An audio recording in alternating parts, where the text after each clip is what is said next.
Hello everyone and welcome to another installment of Slammin Synapses right here on Facebook and YouTube. Once again, this segment is being submitted for possible inclusion to the PW Insider family of sites. That's pwinsider.com, pwinsiderelite.com, and pwinsiderextra, no e.com. As always, the Elite site's a great paid site to go to. Lots of great audio, lots of great video. If you want to catch up to date with shows like Raw, SmackDown, and Impact, they have great post-game shows. My favorite is the Raw post-game show. Lots of fun, lots of shenanigans. Copyrighted trademark of them, by the way. Just lots of fun. Definitely worth listening to. It's one of my highlights for the week. So check them out. Won't be disappointed. If you're viewing me through YouTube, you'll see a subscribe button up here. Click on that. Keep up to date with me. Or if you're viewing me through a phone, there's a subscribe thing someplace. And if you want to drop me a comment through YouTube, there's a box on the bottom. Or if you're viewing me through like Facebook or your phone, many different ones out there with the different apps with their different possibilities, by all means, join me there. If you want to drop me a comment, do so as well at agourier.com. AGOURRIER at yahoo.com. And something that I failed to mention before, if you want to catch me on Facebook, add me at Albert Gourier. That's ALBERT GOURRIER.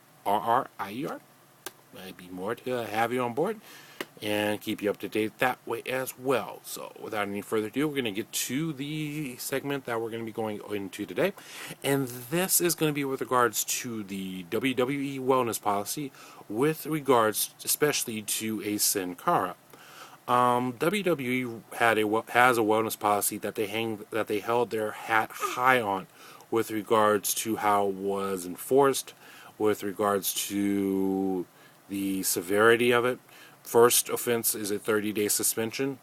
Second offense is a 90-day suspension. Third offense is basically you go bye-bye. No questions. You just go bye-bye.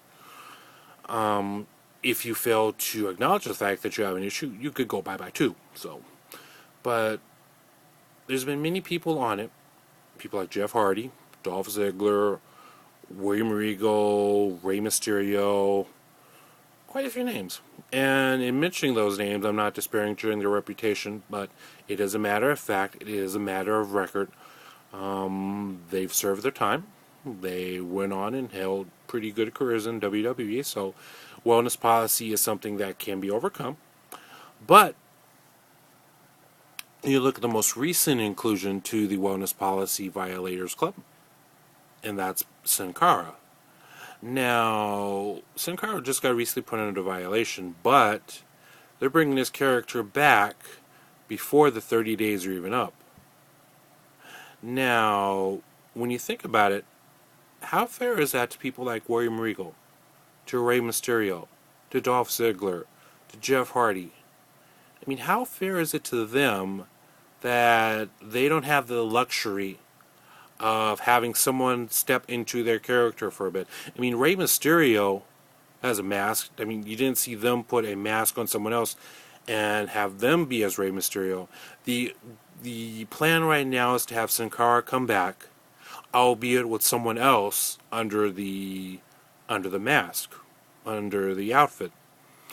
Now, I don't know how. I mean, they're high on with regards to the Mexican population, with regards to the popularity, but at what point do you throw your wellness policy out the window, subject it to ridicule, subject it to comments about the seriousness of this?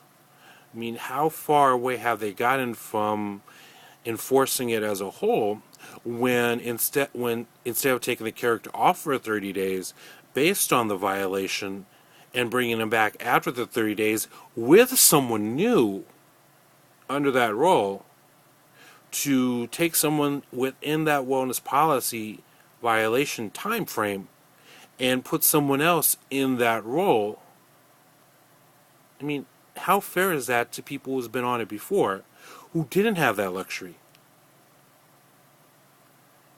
Like I said, they could take Sin Cara, they could bring him back 30 days, build him up again the way they want to, with a different person in there, and go on. But, like I said, how fair is it that you're bringing a character albeit in a mask. I mean, it could be anyone underneath there, but how fair is it that you could bring someone back who is still technically seen as being under the violation of the wellness policy when no one else has had that luxury before? It's just something to think about. Just something to ponder. Put in the back of your mind and think about it. World class segment that we did last week got a little bit of a good vibe behind it.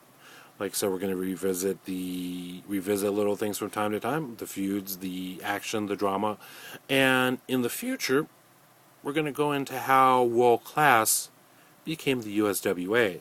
One of the best takeover storylines I've ever seen when it comes to wrestling, and that includes things like the NWO. That involves things like Vince McMahon's NWO, with regards to the invasion angle. We're going to go into that sometime in the future, so keep tuned. What else? History of WrestleMania, we're going to probably pick up on that sometime later during the month of September. So keep tuned for that. Got a little bit of time here.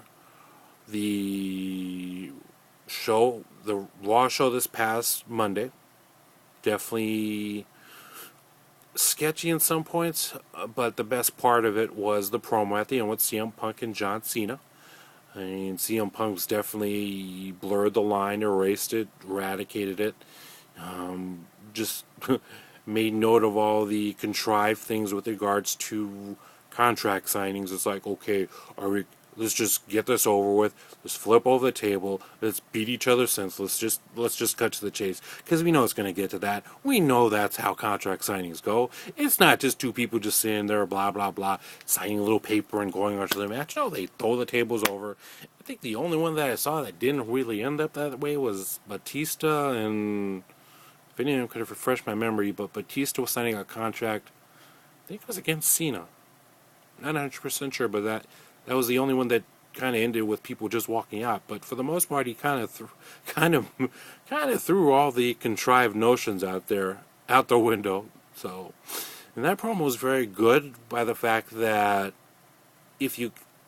according to from what I've heard, they basically have given Punk bullet points, and he goes with it. That's successful. You give a guy time to work a promo based on his skills, not based off of some overly scripted thing, and they could really take off. It really makes you interested, as opposed to, okay, feed me my next line. But I've done a segment like that already. Check out my archives for that. But yeah, the promo is off the charts, and really makes me really want to look forward to SummerSlam. They did a great job with Kelly.